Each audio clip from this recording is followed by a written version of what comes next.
Welcome to the Sigma Evolution channel, where archetypes stop posturing and start evolving.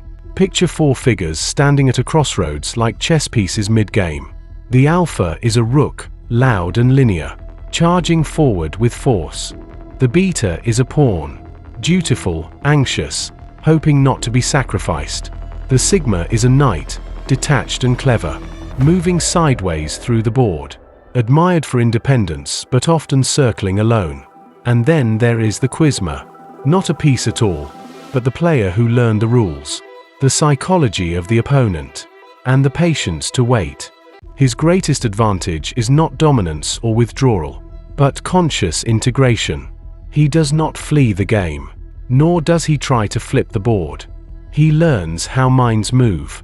Over time, the Sigma's solitude became insufficient. Observation without engagement reached its ceiling. The Quizma emerged when isolation met experimentation. He turned life into a controlled sparring ring. Conversations became drills.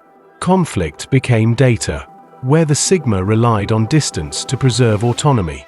The Quizma learned selective proximity, a Jungian shift from shadow avoidance to shadow integration. He stopped identifying with the ego and instead studied it, like a fighter studies tape. The alpha inflated the ego into a spectacle, mistaking attention for authority. The beta suppressed it, confusing compliance with safety. The sigma hid it behind irony and detachment. The Quizma stepped into the ring with it. The battle was not chaotic. It was technical. He boxed his ego the way Ali boxed power hitters. Light on his feet, letting it swing first, letting it tire itself out.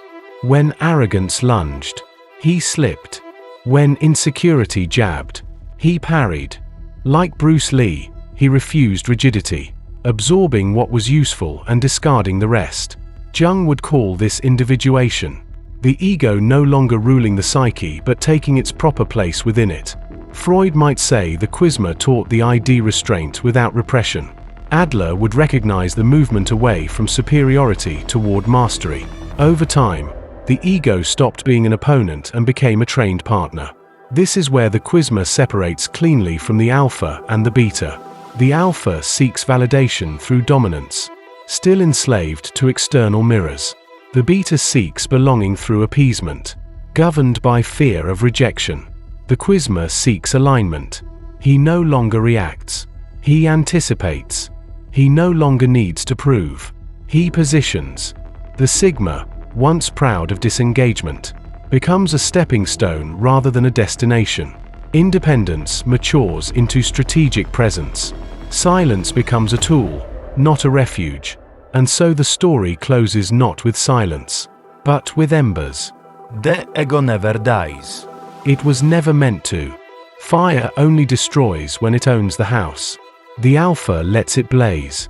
The sigma hides from its heat. The beta fears being burned. The Quizma builds a forge. In that forge, the ego burns just hot enough to temper will, sharpen perception, and strengthen resolve. He stands beside it like a seasoned blacksmith, calm and deliberate, knowing exactly how much heat the moment requires. Too little, and the blade bends. Too much, and it shatters. The Quizma does not become the fire. He becomes its champion.